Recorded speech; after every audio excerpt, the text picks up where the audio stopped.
Hello, and welcome to our many viewers across the globe.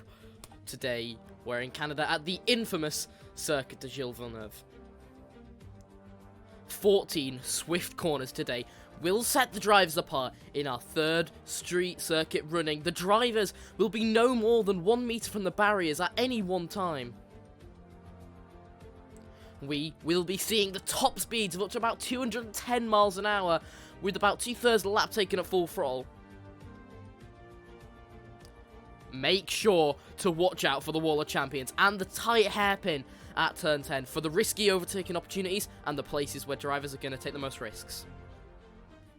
Well, our first wet qualifying in a while, and a front row lockout for the Alfa Romeo boys. Max Chapman, 118.953, and behind him, 4,000s.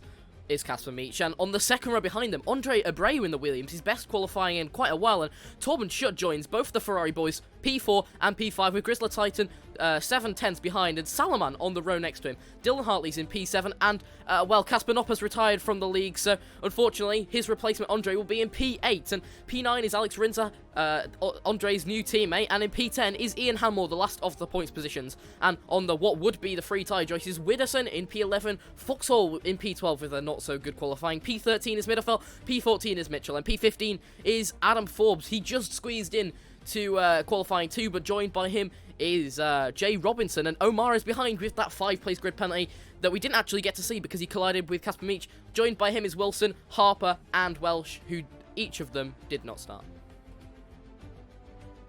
Yeah, ladies and gentlemen, and, well, I mean, today, it's just gotta be interesting, hasn't it? Because it's Canada, and, well, I think there's 3 words that can sum up what may happen today.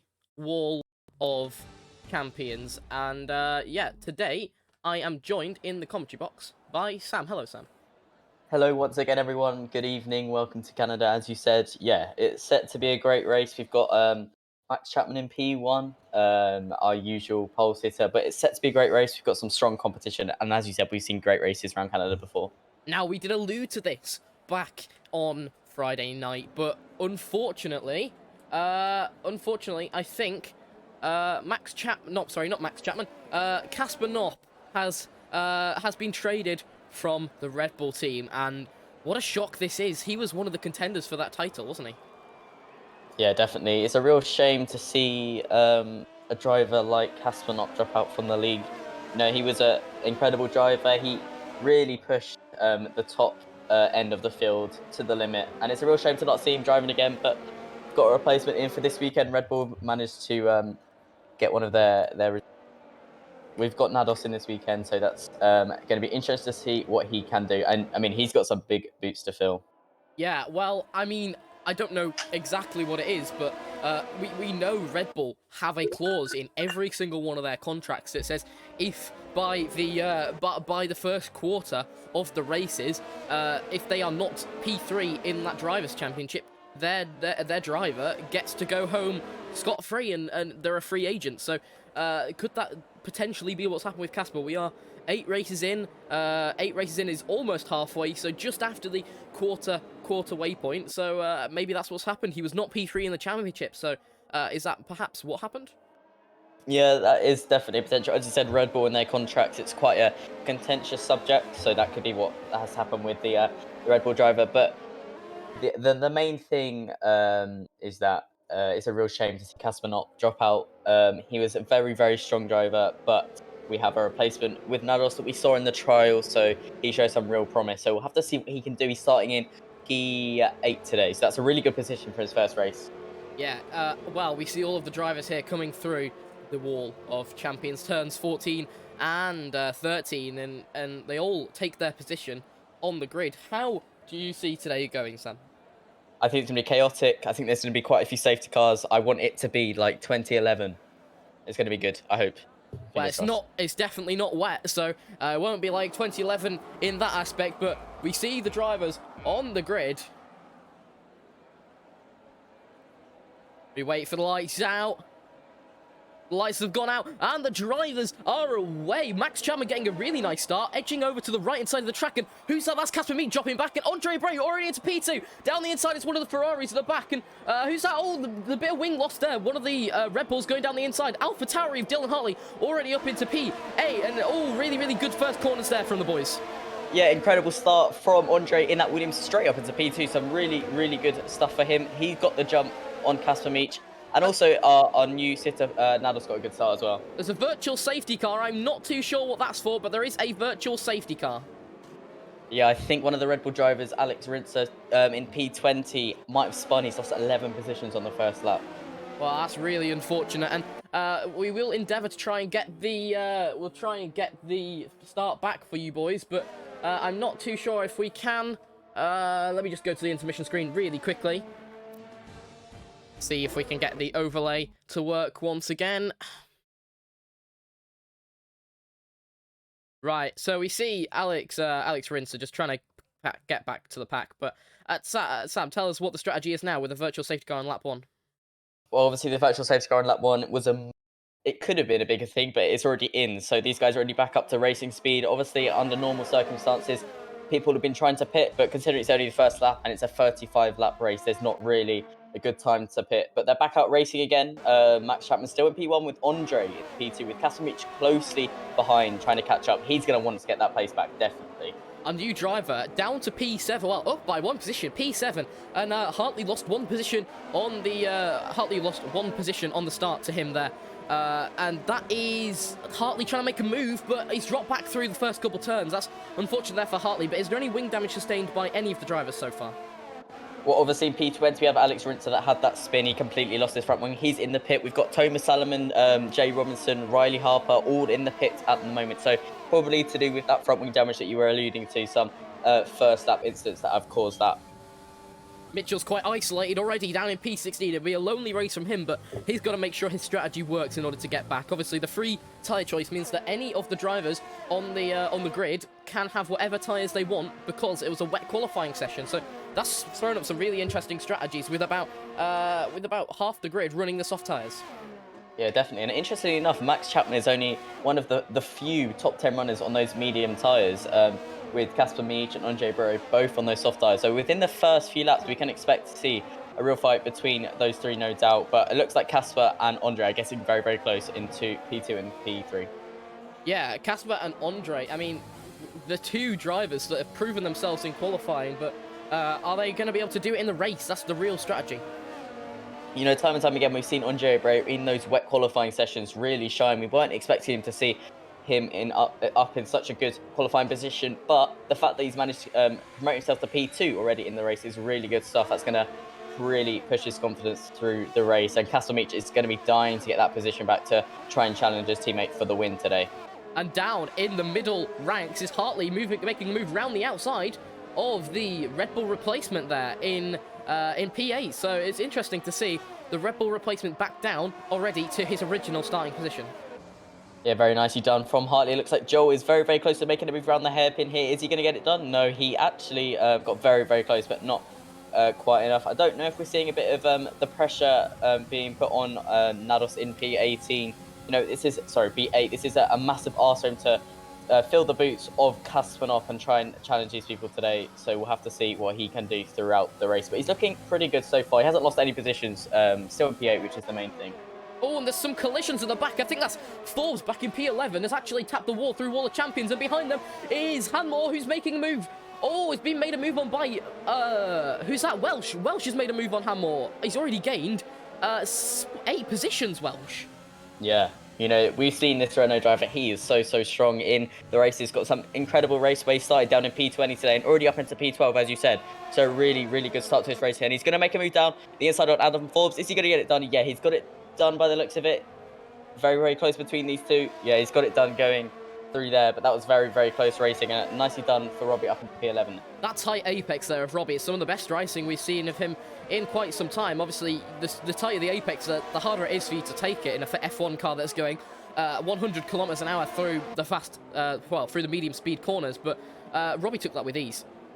Yeah, nicely done. And now he's got his teammate up ahead. Are we going to see a team order situation? Are the two Renault boys going to swap makes sense. Looks like Robbie is very, very fast this evening, so we'll have to see where he can end up today. Is he going to be able to challenge for the podium positions? It's going to be very interesting, but he's cutting through the field so, so well. And behind them, who's that? That's Forbes, who's being made on a move by Hammore, but Hammore just doesn't have enough pace, and it's really risky to overtake into turn 13. Yeah, definitely looks like there was a bit of front wing flying on the track there. I'm not too sure whose that was, but we'll have to keep an eye on that. But yeah, go through World Champions, that is very, very risky. You know, if you run too wide, that could be a race over. And someone we didn't actually realise who's pit twice is Robinson in P20. I'm not too sure why he's already pit twice. That's quite a lot considering already on lap 5. It's quite a short lap around here, about a 1:11 lap time we're seeing at the moment from the top runners anyway. So yeah, 2 pit stops already is quite a margin, so he's quite far back at the moment. And whilst it's still relatively quiet in that midfield, we'll go ahead and attempt to see the race start replay. We saw a little bit of wing flying off there of all of the drivers. Getting down the inside was Rinser, getting an absolutely amazing start up into P9, and he got overtaken down into turn 6. Just really unlucky stuff for him there. And then as we come through this corner, we see that board actually illuminates and says we've got a virtual safety car. So yeah, interesting start there for Rinser. I mean, he gained quite a few positions and then immediately lost it all because of the spin. Yeah, definitely. It's very, very easy to do on the start. Obviously, the guys in the cars are so, so close to each other. It's very hard to gauge where your tyres are. But whilst we were spectating the midfield, Kasper Mietsch has got past Andre Barrows up in P2. Yeah, P2, I mean, it's only just, though. I mean, Abreu's going to be struggling on those red soft tyres, but I mean, Mietsch is also on them, so is it just now a case of tyre wear and who can manage their tyres better?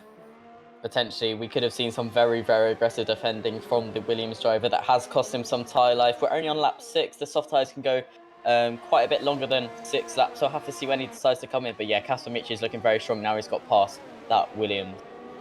In P6 is Widderson. He was someone who got tangled in that first lap incident, but he didn't actually manage to get any wing damage and is quite isolated down in turn 10 currently. Yeah, definitely. I've seen, while spectating on board, quite a few lockups from him. I'm not sure if the brake bias needs to be adjusted on that Haas car, but he might be struggling with a few flat spots on that front right soft tyre. We'll have to see whether that affects him and whether it will affect when he comes to replace those soft tyres in the pits. We talked about team orders, and that could have possibly been what's happened, because Welsh is now up into P10 and is a position in front of his teammate Middelfeld. And down that back DRS straight, coming through the pit straight, Welsh is just edging closer and closer towards the second points position. Yeah, he's getting through this field very, very quickly this evening. He's see those points positions. He's already in P10, but he knows he can do so much better. He's right behind the new driver for this weekend, Nados, in that Red Bull. He's so close. He got this move done on Adam Forbes, going through this corner, but he's a bit too far back this time, I think. But yeah, Robbie looking very, very strong. It's only a matter of time for him to get this move done on the Red Bull. And up in the last podium position is Torben Schutt now getting past Abreu. Charlie, he's had a good race so far, not managed to get into too many incidents, but Torben Schutt into the last podium position, which is where he was last week. Yeah, very nicely done from the Ferrari driver. He's a very, very calm, collected driver. Andre Abreu may be struggling on those tyres, but Andre's already been chased by the teammate of Torben Schutt, the sister Ferrari of Grizzly Titan. So we'll have to see whether he can get that move done as well. We talked about it being a game of tyre life, and if we look at the tyre statistics, Andre's tyres are already worn quite a lot.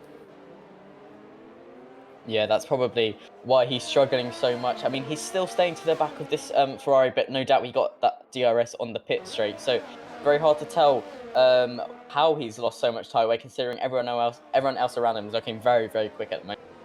Wow, I mean, when you're going as hard as you can to stay with the top likes of Mietsch and Chapman, it's very difficult, and will benefit eventually those on the medium tyres, with the likes of Titan, Foxhall and Welsh already pushing themselves up into the top flights. Ooh. And Andre Abreu spun. Andre Abreu spun. Where is this down? Back in P5. Yeah, he's just lost it through there into turn 9. That's really bad for him. He's down to P6. Is there any front wing damage sustained? I don't think there was. No, he didn't quite hit the wall, but yeah, he wasn't on the corner. He obviously overheated his rear tyres coming out of turn 9, as you said, and he just completely spun. He's getting overtaken by the racing point now. It's all gone wrong for Andre. He was looking so strong at the start, and he nearly spun again. Not looking good at the moment. He's touched the grass. I mean, these tyres are unmanageable for him. If you're in his position, you need to pit as soon as you can to get dry. Oh, sorry, not dry. You need to get pit as soon as you can to get cool new tyres, and he does come into the pits with the red marked soft tyres. Yeah, that is the most sensible option. It looks like he has some serious tyre wear on those softs this early into the race. Maybe we are going to see some pit stops now. Andre potentially triggering the undercut, but with that spin, I do think he's sort of out of contention of those podium positions at the moment. He's going on to the medium tyres, though. Oh, and just as they go out, we see the Haas and the Williams and potential unsafe release there for the Williams driver. But coming out of the pits is going to be a really big challenge, as both the drivers are going to get on the throttle as soon as they can. Obviously, we said in qualifying in the past about Lewis Hamilton, Kimi Raikkonen, and with Nico Rosberg as well in Canada back in 2009, I think it was, where they didn't see the red light on the pit exit and actually went into the back of each other. So that was really, really unfortunate for them. But through here, drifting round the corners, Andre Abreu, he got the green light, so he was able to go. But he's lost so much time already to the car in front. Yeah, looks like he's really struggling to get this warmth into those tyres. Very unlike the incident we just saw with too much heat in the tyres, which caused him to spin, I think. But interestingly enough, as I was saying previously, Matthew Widdowson in that Haas and P14 at the moment did decide to pit. I think he's really struggling on those soft tyres at the start of the race as well. We're already seeing the first of the blue flags, and that is Max Chapman getting past the Mercedes of Ben Mitchell down in P20. Robbie Welsh from P20 already up into P4, and he's looking for P3 as well with Foxhall in front. Yeah, definitely. I cannot believe Robbie is up into P4. He's very, very close to challenging for that third podium position. As you said, he's on those medium tyres, so we can go so much longer than those soft runners, as we see most of the soft runners come into the pit now as well. Yeah, it's smart for them, because we saw it with Andre and their tyres. Oh, and who's that? That's a big collision. That's an absolutely huge collision from both Schutt and Welsh. And Welsh has just lost it through the corner. He really should have more damage than he does. And Schutt has lost all of his front wing, all of his left front wing, because of that. Is ridiculous. That is such a shame. Another incident between Robbie and Charlie. Obviously, we saw that at Monaco as well. But yeah, Robbie coming out of that turn that he got the move and done who's that? That's Amara. Amara's also lost his front wing. No, Forbes has lost his front wing as well. This is absolutely chaotic. Yeah, I don't know what's happened on this lap. I think tyre wear is really starting to set in. Most of them are medium runners though. I'm not quite sure what's gone on there. We see in P6 Torben Schutt. He shouldn't be in P6, but he is because of that front wing. And then behind him, Hammore. He's recently had a resurgence in pace. Behind them is Amara. He managed to come unscathed with that tyre wear. Coming through the wall of champions. Is he going to hit? Oh, very close. And we see, oh, that's a big, that's Salaman. Salaman has lost his wing coming into wall of champions as well. Yeah, it looks like he didn't actually make the corner. He didn't hit the wall by the looks of it. He didn't even make the corner, fighting with the McLaren of Adam Force by the looks of it. So yeah, a real shame for the Haas driver, but the most shame for the Ferrari driver of Charlie. And the Forbes goes down the inside, cutting a little bit of the grass, which means he's going to get overtaken by Widdowson now.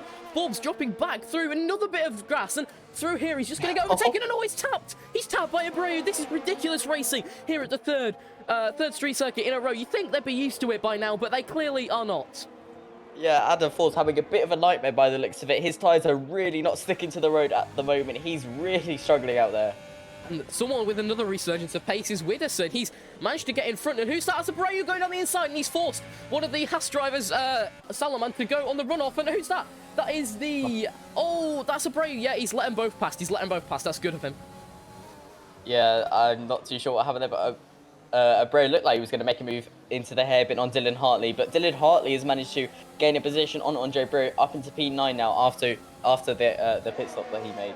We'll go ahead and watch just what happened with between the Ferrari and Welsh. So if we look at the replay screens, we'll see coming through here, Welsh gets on the traction, gets on the curb and just loses traction, and then Torben Schutt, unbeknownst to him, just comes full speed around the corner. Robbie loses absolutely no wing, so he's good there, but Torben Schutt just absolutely decimated by that. And then we run it further on, and we also see coming down here, we see Adam Forbes into turn 9 and turn 8, trying to go down the inside, losing it, and going into turn 9, the exit. So absolutely crazy stuff just there.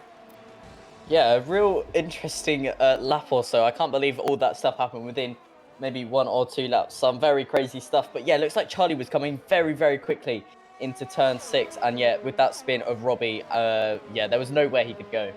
And it's really good to see the likes of P18 now, but Salaman, who was in P8, he actually used a runoff when he got forced wide of the track, and Andre let him past, and I think everything was good there, because but up into the podium positions, Meech has managed to make it past Foxhole.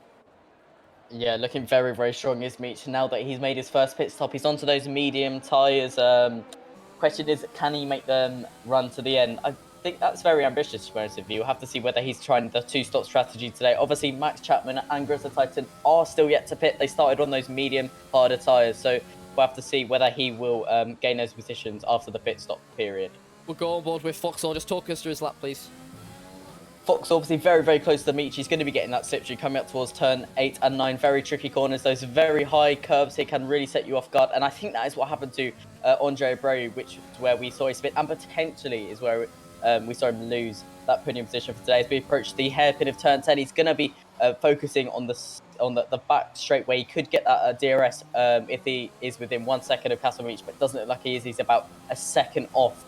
2 seconds off Casper Meech, so we will not be getting that DRS, but potentially still that slipstream as we go down this very, very long back straight, and that Mercedes power engine powering towards turn 13 and 14, but he does pit, so he's going to place those medium tyres on to see what he comes onto. This is going to be very interesting to see if he comes onto the hards or the softs. Is he going to go for the 2-stop, or is he going to go for the 1-stop? And he's going on to the mediums again, so he's definitely committing to the 2-stop strategy today. Remember, there is a mandatory tyre compound change in Formula 1, and Foxhole has had to... Not sure what's gone on there. I'm on board with him, and he's just disappeared, which has put him down 3 positions, unfortunately, because of the thing. But now he's stuck in the midfield. He's just in front, which is good for him, because it means he's not going to do that. But who's that dropping back? That's Hammore! Hammore in Sector 1 has spun it, coming into Turn 1, and oh, Ian, he's lost all of his wing. That is a real shame for Hanmore. And that's a real shame for him. Another incident from the Mercedes driver, which potentially cost him points today. That's a real shame. He's going to have to limp back home with no front wing. That's going to be a real struggle, especially going through these corners in Sector 1. This is now a piece of cake for Middlefell, who's right behind him on his bumper, but he's just got to be careful not to get too close, because the closer he gets, and almost a collision. The collision of Hammore into the wall. Middlefell is past, but did they actually collide there? I'm not too sure. I saw a little tap from that Renault. I did see a little tap that caused Ian to go into the wall. And Ian also going wide on that turn, but unfortunately not using the runoff. That may have cost him to be a penalty. Remember, the track limits around here are very punishing, especially when... But there's a huge lockup from Torben Schutt, who, once again, is down in the midfield because of Robbie Welsh. Yeah, that's a real shame for those drivers, and yeah, they're gonna have to pay for that in the race. Obviously, any sort of incident is just gonna completely ruin your momentum going through the race, and potentially points or even a podium position for the likes of Robbie, that was looking very, very strong. But Robbie's on those hard tyres, so he could go to the end on those. We'll once again look at the replay that just happened. So yeah, we see him just get on the curb a little bit too greedy with the throttle, and full speed almost, just absolutely full throttle. Charlie goes right into the side of him. Yeah, that is a real shame for both the drivers, really. Obviously, Robbie Welsh had that incident. He was so close to catch it. He did catch it, in fact, but it was such a shame that Torben Schutt was coming through turn 6 so quickly, but there was no real fault on any of the drivers. Oh, and Andre's missed his braking point, and he too. Oh, he has actually used a runoff once again. Drivers very, very good with the runoff procedure. And up in P1 is Max Chapman, who's managed to get back into the lead after Titan has pitted. So Foxhole now in P4. Will he come out in front of the Titan, who is currently on the pit exit? I don't think he will. So a really good overcut there from Titan to maintain that final podium position. But behind him, behind Foxhole, is Widdowson, who really wants his second podium of the year. Yeah, most interestingly, though, is that Titan has come out of the pits. Obviously, he started on those medium tyres. He's now got onto the soft tyres. So he's most definitely committing to that 2-stop strategy, because those soft tyres will not make it to the end of the race, considering we have about... we're not even at half distance yet. So many different strategies going on today, and it's aided by the drivers who have the set strategists and race engineers like the teams of the Racing Point and also Alfa Romeo now. Obviously, we talked about Casper Knopp and his contract being out of terms, and he's actually decided to go and help the people who are currently at the top of the league. So Alfa Romeo have now gained a race engineer in the likes of Casper Knopp. So, I mean, out of one team and into another. I mean, what a great person to employ with the likes of Castamanot. Some real great expertise Alfa Romeo will gain from that signing. But I mean, it's not like Alfa Romeo. They're currently in P1 and 2, looking very, very strong. Obviously, top of the team championship standings, as well as I think the drivers are in P1 and 2 of the drivers' standings. So they're looking very, very strong at the moment. But with the signing of Castamanot, they're going to be even stronger. Yeah, I mean, in P7, he's managed to sort of recover half of his race. Is Nados, who we saw in the driver trials have a bit of pace, but he's not going to have that pace because the right, the right end plate of his front wing portion is actually missing. So, unfortunately for him, he's going to be losing a significant amount of pace. Yeah, that is a shame. I'm not too sure how he lost that portion of his front wing specifically, whether he just did not decide to replace it after a first lap incident. I'm not too sure about that one. But yeah, as you said, P7 looking pretty strong at the moment. He hasn't lost any of his positions from his qualifying position. So he's looking very good for his first outing in a Red Bull Formula One car. Well, it doesn't look like it's going to happen today, but nobody knows here in Canada. We've seen already a virtual safety car, but no full safety car, so we don't know what is going to happen as of yet. But someone who's had, well, quite a good race, he's gained roughly about one position from his start, is Dylan Hartley. In Monaco, he won it. Last week, he came P2, so naturally the progression is for him to gain another 3 positions and get up to P3. But down the back straight, the DRS and the ERS that he's going to be using is not going to aid him into the Wall of Champions. He gets a really good exit. He has got no wing damage. The person in front also has no wing damage, so he is going to be good. Oh, he does have wing damage.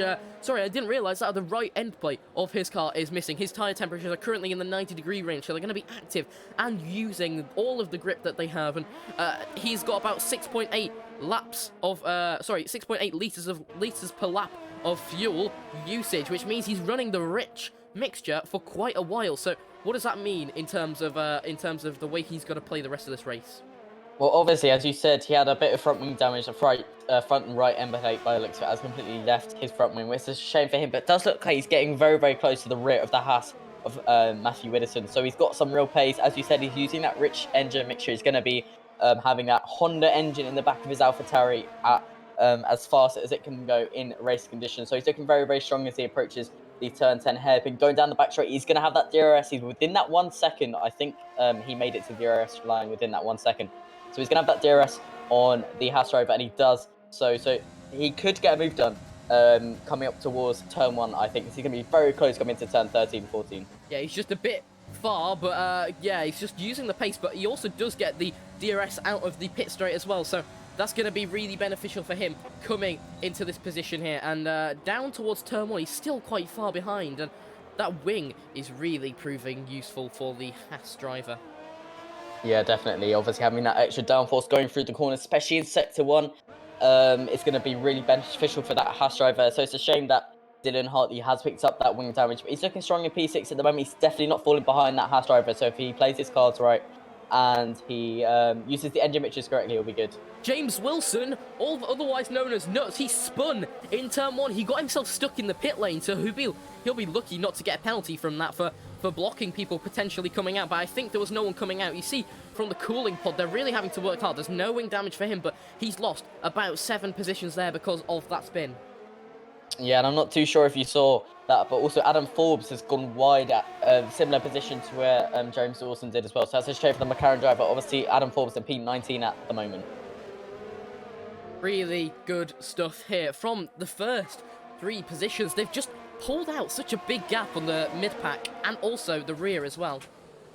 Yeah, definitely. The gap between P4 and P3 alone is about 12.5 seconds. So that is a huge margin between Joel Foxall and Grizzly Tyson. Obviously, as we said, Grizzly Tyson on those soft tyres, so he's going to have some real great pace going around the street circuit here in Canada. But yeah, Joel Foxall still on those mediums. He's yet to pit again after he hasn't made his mandatory compound change yet. Into turn 13 and 14, we saw Andre Abreu just get the better of Robbie Welsh, who is currently in P9. Robbie Welsh running the hard tyres, so it's really hard to defend from the people on the softer compounds. And who's that? That's Little Demon. That's a full safety car. He's going to benefit the people who have not changed their tyres. But Ben Mitchell we go on board with to see if we can see the carcass. There he is. There he is into turn 4. Oh, ouch. He's just gone straight on into the wall. Unlucky there for Forbes, and he is out of this race. Full safety car, like I said, will benefit the people who have not changed their tyres. So Joel Foxhall will possibly maintain P4. Yeah, definitely. I said just a few seconds ago that Adam Forbes had an instant going into the turn 10 hairpin, so it's a shame to see him fully retire. I'm not sure if he came in to replace that front wing, and that could have potentially be the reason why he went off into turn 4. So it's a shame to see that McLaren driver, Adam Forbes. He's, he hasn't had the best races, but he's a very, very strong and dedicated driver. So it's a shame to see him out of the race at this. Well, I say this early on, but we're on lap 21. Well, it's really unfortunate. We said it could benefit Joel Foxhall, but I've forgotten. He's used the medium compound tyres twice, which therefore means, basically, the softs can't last 14 laps to the end. The hards will be overkill, so he's really got to try and pull out as much as a gap with a track position, but it's really going to be bad for him. Yeah, this is actually probably the worst thing Joel Fox would have wanted. Obviously, he's in P3 at the moment, but as you said, he's been on 2 medium compounds, which would, if he finished the race on that, he would be disqualified because you have to choose at least 2 different tyre compounds for the race. So yeah, Joel Fox's in a bit of a predicament at the moment. Go ahead. Because if he does pit now, then yeah. Sorry, go ahead and talk us through Mitch. We saw him pit under the safety car, and he's stuck behind all of that traffic, if you just see in front. So talk about the strategy that he will probably be running. We've seen this quite a lot under the safety hold. The amount of traffic ahead of the front runners, it causes a real issue. But it's actually an issue with the game in that it doesn't let the lap cars unlap themselves. Obviously, in real life Formula One, we do see that. We do see the safety car let the lap drivers unlap themselves, so they obviously can be racing on the correct lap. But it's just a thing with the F1 game that they just can't unlap themselves. So it's a real issue for obviously the back markers. They aren't on the correct lap. They can't properly race, and also for the people on the correct lap because they've got all this traffic in the way. It's really distracting, and we saw that in Monaco, I think, with the very tight street circuit there. So we'll have to see what happens here. We've got a team radio from the McLaren garage just about what happened there with Adam Forbes. I lost grip at the front end. We'll have a look at the data again. Yeah, we'll sort it out, I think. Lost grip at the front end. What does that sound like, Sam? I don't know. It might be something to do with that front wing. As I said, he had that incident coming into the turn 10 hairpin. I'm not sure if you guys saw it on the broadcasting feed, but he definitely had a incident that cost him some of his front wing going into the turn 10 hairpin. So he may not have replaced it in time, and he just went off, and that was his race over. Yeah, well, front end downforce is not normally the reason for the spins and the crashes that we do see here in Formula One, and what does that actually mean? Is that a worry for some of the other cars who have lost a bit of their portion of wing? For instance, Hartley, but I think he has managed to replace that wing in the pits. Yeah, definitely. I think now that we've had the safety car period, a lot of drivers are coming to pit, which is definitely the most sensible strategy. Obviously, Joel Foxhall's still up there on that single pit stop, and he's going to have to pit at a later date. So he's sort of out of time with everyone else, I think, at the moment. So it's going to be an interesting restart for him. But yeah, I think most of the front wings would have been replaced by now. We'll go and re-watch just the Adam Forbes coming round the... we'll go and re-watch what happened there. The safety car was deployed, and immediately we went on board with the person who could have the best view to see what exactly was happening there. And yeah, we see him there, turn 4, just his wheel off, and unfortunately for him, that was the end of his race. Yeah, it's a real shame. Obviously, I think he was running outside of the points positions, but nevertheless, anything can happen in Formula One. So yeah, it's a shame for him to not have the opportunity to fight today. Into turn 4 is not normally where we see a lot of incidents, but yeah, is that something that the teams are going to have to look out for now? Potentially, but there's several fluke accidents that can happen around this track, and we don't expect to see them at certain turns, but they just happen sometimes. So yeah, no doubt the drivers will keep it in the back of their mind, but they've got a lot to focus on. Well, personally, I think it's very Kenco-esque, crashing where you're not supposed to. I mean, there's no runoff there, and well, sorry, there is quite a bit of runoff there, so he should have been able to save it, but unfortunately for him, he couldn't save it and ended up crashing. So that was the end of Forbes, but his teammate has had probably one of the best races he's had all season, up in P11. Yeah, definitely, he could really capitalise on this restart. And talking of restarts, the safety car is in this lap. Right, so you see that the safety car lights have extinguished. Chapman is already backing up the pack halfway down that really long straight. He's going to try and get as much temperature into the tyres, currently running at about 85 degrees, which is really good after a safety car. We hear him pumping the throttle down into turn 13 and 14 is where he's going to want to fling it, and he does. He's already got such a big lead, 2 seconds to the car behind, and Chapman is already away, whilst Meach and Foxall come round the final corners. Yeah, very nice restart there from Chapman in P1 at the moment. Yeah, very good stuff. Like we said, we're going to have to get through all of this traffic. I mean, it's going to be really distracting, and oh, I thought it was a collision there, but Dylan Hartley was actually ghosted. All of these drivers are currently ghosted because they're a lap behind. It's crazy. Yeah, it's really difficult for these guys to get through the field with all these ghosted drivers, but they should be getting out of the way. They are under blue flag conditions, and if you don't get out of the way after 3 blue flags, I think it is, you get a penalty. Yeah, so it is a 10-second stop go if you do not abide to the blue flag conditions. And who's that trying to unlap himself? It's Abreu, but he doesn't manage to do it. And behind him, Dylan Hartley is trying to make a move. Yeah, Dylan Hartley is fighting, and between all these fights going on with these drivers on the correct lap, there's lap cars. They're really in the way for these guys. Luckily, they are ghosted. Yeah, and we see Dylan Hartley's teammate there, Joe Robinson. I don't even know where I got that from. Jay Robinson is giving his teammate a bit of a tone. It's really chaotic down this back straight. Everybody now on the back straight, even if they're lapped, and towards the rear of the pack, we see everybody going through Wall of Champions, and there are multiple cars together. Who is that that's just lost the rear end? It's Muzz. We see here, Nados has just lost the rear of his car, just a tiny bit there through Wall of Champions. He's lucky not to collide, but all of the drivers now into turn 1. Yeah, a really chaotic restart again. A pretty clean one though. Obviously, the most chaos was at the front with all those lap cars, but after that, I think it was a pretty good restart for most of the drivers. Josh in that McLaren, we mentioned him just before that restart happened, still in P11, so still outside of those points positions, but still looking very strong. Only 1 placed out of those points today, so you know, let's hope Josh can get his first points of the league. We told you that the lapped cars would be an issue and they'd get in the way, but just understatement of the year there. Max Chapman is 3 seconds in front because of the lapped cars that were just behind. Yeah, that was a real shame for Meach. You could see he was struggling so much behind those lap cars. He could not jump. He could not do his restart as well as Max Chapman did, just because of the amount of cars in front of him, and they ghosted very, very late down the straight. So yeah, it's a shame for Casper Meach, but he's looking strong P2, about 2.5 seconds off his teammate. It's going to be a hard task for him to get that first place today, but you know, he's capable of it. So we'll have to see what he can do.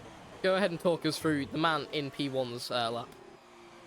Well, Max Chapman, what can I say? He's got that 3-second advantage to Casper Meach now, so he's really gaining a lot of time on those medium tyres. And there's another safety car. I'm really not sure what that's for. I think it's Salaman who's dropped through the pack, but there's nobody who's retired from the session. So luckily for the other drivers, it means that they... I'm not too sure. It means Salaman, I think it was. Did you see who it was? No, I was riding on board with Chapman. I saw him really back off into turn 2, I think it was, and I was quite confused. But yeah, I don't know what the safety car's out. But this is the time for Joel Foxall to pit. Is he going to do it? Is he going to go onto those soft tyres? We'll have to see. But with this second safety car of the race, I think this is the perfect time to go onto those, what I would imagine would be soft tyres with about 10 laps left in the race. I think I spotted it. P17. Jay Robinson, his front wing portion is entirely missing, so it must have been in a place that was so hard to clean up. So the stewards have decided safety car time, so the race stewards on the side of the tracks can go and clean it up. Yeah, definitely the most sensible decision, not taking any risk, taking that debris and clearing the track is the most sensible thing they can do. So yeah, Max Chapman is actually hit. Well, that is interesting, but he's probably going to go onto the soft tyres, and Joel Foxall also comes in for the soft tyres. We see his pit crew there getting out. Yes, soft tyres is for Chapman. He thinks he can get enough pace advantage to get back up by the end. And it's good because they're 1-2, the Alfa Romeo, so they can try an alternate strategy. Yeah, definitely, but considering we're under safety car conditions, it's going to be much trickier for Max Chapman to get past all of these cars. He's going to have to get past so many more cars, but I'm not too sure, actually, whether he did actually change the compound he was on.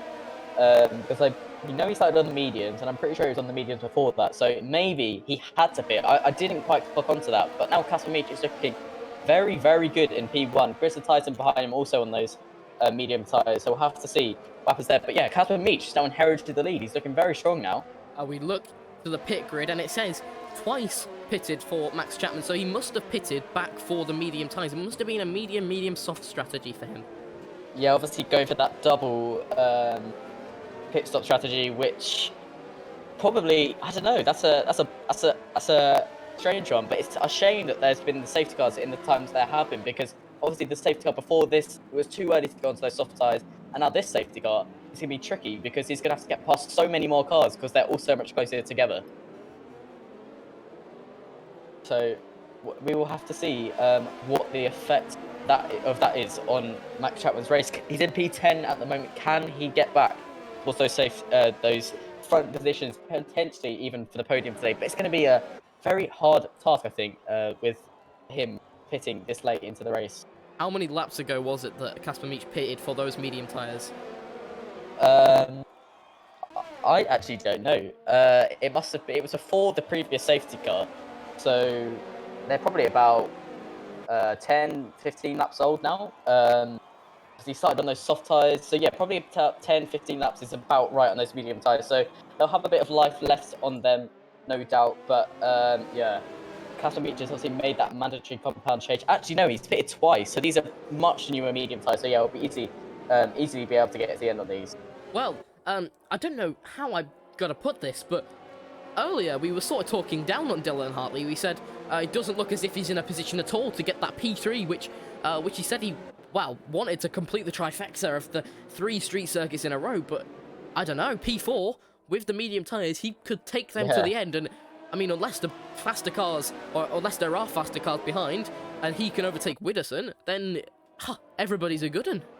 Yeah, definitely. As you said, Dylan Hartley in P4 at the moment is now actually looking stronger than ever to get that 3rd place position, which he does desperately want. Obviously, it would look very, very, very good considering he won the Monaco Grand Prix, came 2nd in the Azerbaijan Grand Prix. If he came 3rd today in Canada, it would be a real achievement.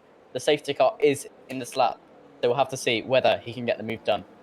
Well, Hartley now actually he's actually there with no lapped cars in front, so he has the best launch of everybody so far. The safety car speeds off that Mercedes AMG SLS, just so much more quiet, so much less powerful than the cars in front. But Casper Meech is now going to have to restart, and Sam, you're going to have to talk through it. Yeah, Casper Meech now in P1, as I said, he's inherited that lead. He's gone very, very early, much earlier than Max Chapman. He's caught the Ferrari Crystal Titan off guard. He's got through the Wall of Champions very nicely. And Dylan Hartley's also very close to the back of that Haas of Matthew Widdowson. Is he going to get moved out into turn 1? He's a bit too far back, I think. But yeah, another great restart from Casper Meech. But Josh O'Mara in that McLaren up into P7. Is it going to be the day that he can get some points? Yeah, and round the outside goes Max Chapman, and beautiful double overtake there from Salomon and Wilson, and he's already up into P8. We said it probably wasn't a beneficial strategy, but 10 positions he lost, and he's gained 2 already. Yeah, very nicely done from Max Chapman. He's obviously behind McLaren of Josh O'Mara, not the hardest car to overtake. With all due respect, Josh, I think he's going to get past this McLaren fairly easily as he approaches turn 8 and turn 9. We'll have to see whether he can get the move done. But yeah, he's done pretty well to get 2 moves done on the restart. Maybe he can still challenge for those podium positions, but with about 6 laps left in the race, it's still going to be a challenge for him. Up at the start, we see, we did say Dylan Hartley could have a chance at this P3 position, but behind him, Charlie has already made up all of the positions he lost because of Robbie Welsh, and Robbie Welsh has had to pit on the safety car, so he's down to P14. There are 6 laps left, and Hartley looks like he's going to get the toe, a huge toe down in here into turn 13, and down through the Wall of Champions. He's going to get as tight as he can. Really good stuff there. Dylan Hartley on the toe back down to the pit straight. Yeah, very nicely done. He's going to be very, very close going to turn 1. Can he get moved down on the Haas drive? He's going to go around the outside, but I think he's still a bit too far back. But yeah, looking very, very strong. Aggressive defending there from the Haas. It looked like he may have moved twice there, so Dylan will have to pulled out unless he, well, obviously did what he did and go around the outside. But Dylan, he's just closer than ever, and as soon as we get that notification from race control that DRS is enabled, then Hartley is going to be A-OK. Yeah, definitely. And one thing we do need to take into account, I believe Dylan Hartley in P4 at the moment has got a 5-second time penalty. He has not served that under a pit stop, so that will be added to his final race time. So we'll have to see whether, if he can get the move done on this house, he's got to get those 5 seconds ahead of him, but he's also very, very close behind, followed by that Ferrari driver. So it's going to be a real ask for him to get those 5 seconds. He's tried to go down the inside. He touched the rear of the Haas really, really tightly, but I think it was just not enough to get a damage. And in the back there is Chapman making a move down on the Red Bull of the replacement for Casper Knopp. It's Nados, and down into turn 13. That's also Hartley, who's making a move. Oh no, Shutter's made a move on Hartley. That's unlucky. He's fall back, and if you said he's got a 5-second time penalty, Hartley will currently down in the P10 position, so he will get no points, but fastest lap for Chapman. Yeah, Chapman is very, very close now to Dylan Hartley as well. It's getting through this field incredibly. Very similar to what Robbie Welsh did at the start of this race. He's going to be able to get an overtake done on Dylan Hartley very easily, I imagine. Up in the upper positions, Torben Schutt is trying to... Well, he's got past Hartley, who was the man he needed to get past, and now he's trying to get past Widdowson. He's in P4. This is where we saw him collide with Robbie Welsh before, but he's managed to get safely through there, and he's now inbound for the Haas driver. Yeah, definitely. Torben Schutt is very, very, very close as Max Chapman gets a move done into turn 8. Oh no, it's Torben Schutt spun. Torben Schutt spun down into turn 8. He lost his rear. We were on board with him, and it could have been a 2-3 there for the Ferrari boys, but Torben Schutt incredibly lucky not to lose his rear tyre there. Yeah, definitely, but that is such a shame for Torben Schutt. He has, I think he spun going into turn 8 and, yeah, completely lost the rear and, yeah, straight into the wall. I'm not sure if he has damage, but Max Chapman up into P4 now eyeing that Haas driver for the final podium position. I mean, this is incredible for him to already be up into P4, completely proving me wrong, saying that his strategy probably wasn't best for him. Well, he's managed to extract as much as he can from the tyres, and he's just 2 seconds behind Casper. And if you think your mind back to the first safety car, that's how far behind Casper was just from P1. So, good stuff there from Chapman. Yeah, most definitely. Both of the Alfa Romeo drivers, again, impressing us. Obviously, Max Chapman lost the lead, but that's because of a potential, because of this strategy he's decided to go in. He's obviously on those soft tyres now. He's got that fastest lap, so he's going to get that fastest lap point. Is he going to get a move done on the Haas driver going to turn 8? He's very, very close getting that slipstream. I think he's still a bit too far back, but on the back straight, I can imagine, unless he gets it done going into turn 10, he's going even earlier than I thought he would. But slightly out of that slipstream, he's going to have to go round the outside. It's going to be a big ask, go around turn 10, but he's going to go for it. But potentially with the switchback here, but now he's going to get that DRS. He's within that 1 second of that Haas driver. He's going to get that DRS as well as the slipstream. It's going to be so, so hard for the Haas driver to defend him. Talk us through Chapman's lap then, as he does get past the Haas driver up into P3. Yeah, most understandably, he's got past that Haas driver of Widdowson. He's going to challenge him, actually, going into turn 13, and Matthew Widdowson hits the wall of champions after a tap from Max Chapman. But I cannot believe Widdowson would challenge that going into turn 14. That was very, very risky from him, and that did not pay off at all. He's gone straight into the wall. But Max Chapman up into P3, obviously, incredible stuff. He was down in P10 just 3 or 4 laps ago.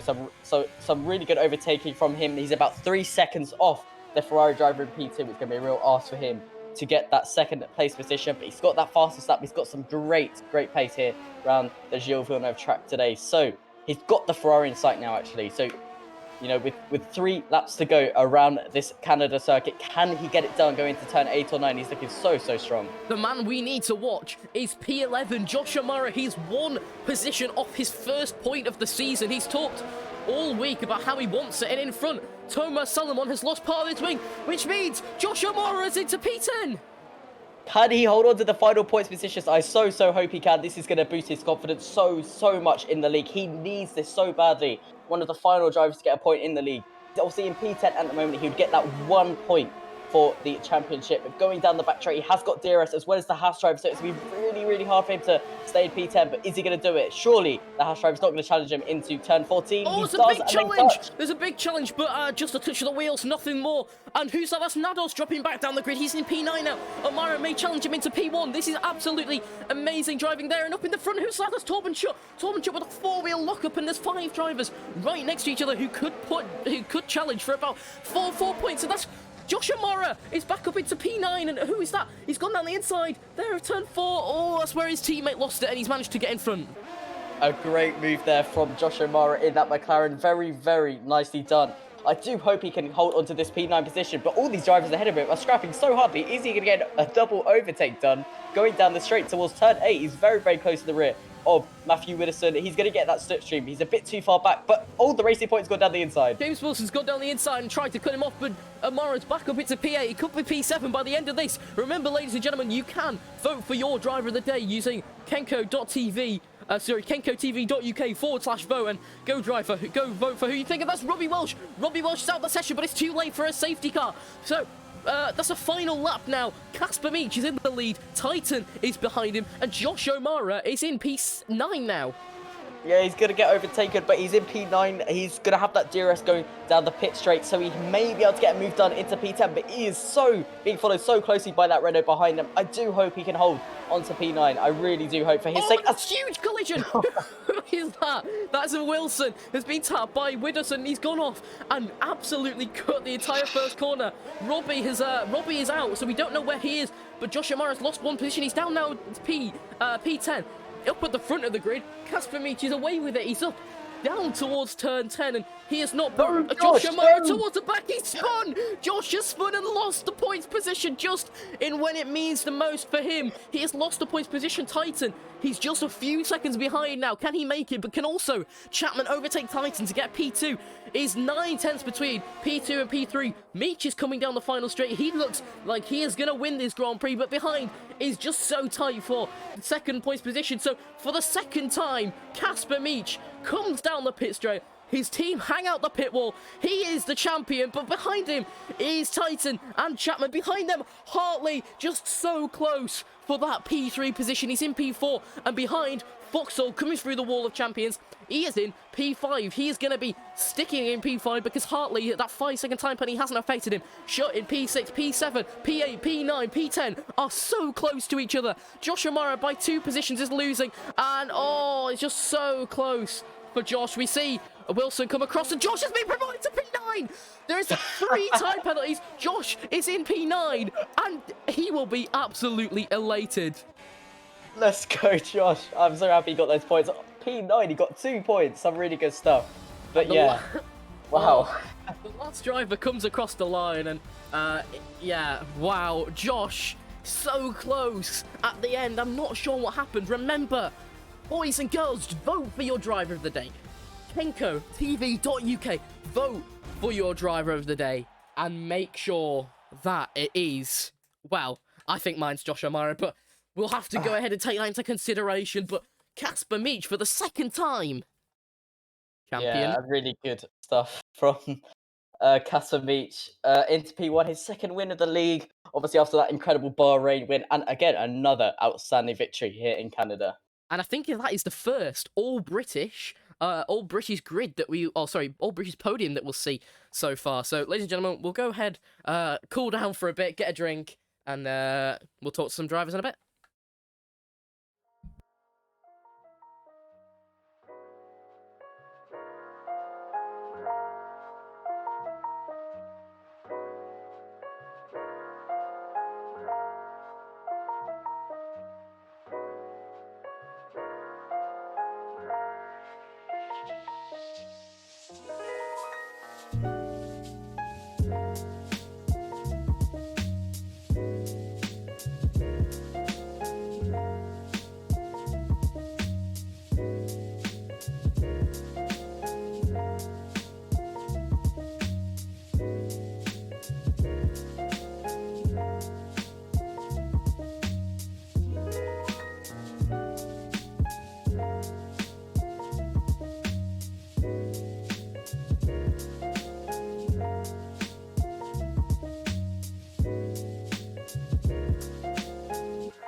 Well, the drivers had enough time to go celebrate, and one of the drivers who has been celebrating, I'm sure, quite a lot is Josh O'Mara, and what a drive that was from him to sustain the points position. I mean, in the end, it was just due to the penalties of the car in front, but just to maintain that lead was good for him. And we'll get a team radio of the of the situation in the McLaren garage as he crossed the line.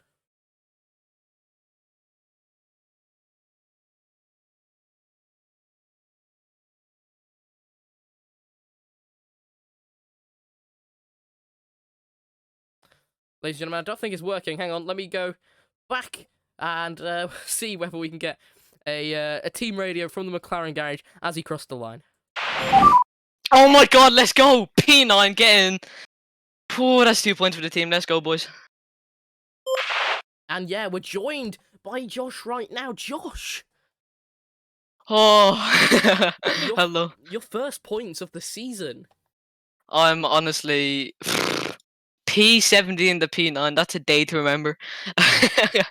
Yeah, well, we thought you hadn't got it at first, but oh my goodness, just how did you feel as soon as you saw the cars in front go bonk, bonk, bonk, and you up to P9? I was honestly shaking. I didn't know what to do. I honestly just pushed, and yeah, got my practice in as well, which is definitely paid off. And yeah, really happy with the 2 points we got for the team. First points as well. Right, so, I mean, it's interesting. We've had a new driver on the grid, Nados. How do you think he performed? Yeah, Nadas did really good for. He got a 5 second time penalty. I think I passed him. Maybe I'm not too sure. I nearly passed him. Then I got squeezed, which made me spin. But yeah, I still got into P9. But yeah, it looked like he did really well from near the top of the grid. Yeah, so, unlucky. Yeah, so, I mean, I don't know what to say. It's interesting to I see don't you either. end to here. I mean, we heard the team radio. You were just screaming at the top of your lungs. You I definitely... crossed it. I was shaking. I was honestly shaking. Yeah, no, Oh, you definitely just edged it. And you know what else you edged, Josh? what else did I edge? You edged the driver of the day vote with, well, Let's go. with 51%, 51% of the vote. So commiserations to the man with 49, Max Chapman. He came back and, well, eventually was P3, but you came back and was P9. So well done to you, sir. Guys, I'd just like to say thank you all for voting for me. Absolute legends. Obviously, I did. I'm not to flex around, but I did a pretty good job at there. And yeah, thank you all. Yeah, well done to Josh. And thank you for joining us. Sam, have you got anything to add? No, just really good. And I hope this can boost your confidence to get more points in the upcoming races. I want to see more points, Josh. Yeah, I felt so much pace through that race, and yeah, as you said, I really hope the best for the next races as well. So yeah, we'll see how that happens in the next few weeks. Yeah. Yeah, well, it's France next week, and well, one man who has been very vocal about that is Ian Hanmore. And how do you think you can how do you think you can challenge him? Because he's definitely someone who you're very much up against. You know, obviously, me and Ian had a really intense battle there. But yeah, I mean, Ian, he probably does have so much pace around France. I need to get my practice in, and yeah, we'll see how it goes from then. Yeah, that's really good. Thank you for joining us. Thank you for joining us, Josh. Thank you very much for a job of the day and the interview and the race. Yeah, and ladies and gentlemen, unfortunately, that's going to be it for tonight. I mean, only one interview for today, but I think it was more than enough, Sam. Yeah, definitely. I think it was a great race towards the end of like the second half was incredible. So yeah, some really good stuff and really cool to see our first new points, one of our point sitters for the first time, Josh in the McLaren. Obviously, another great win by Casper Meach. Yeah. So, ladies and gentlemen, thank you very much for coming, and well, we'll see you same time, same place next week. See you later, guys.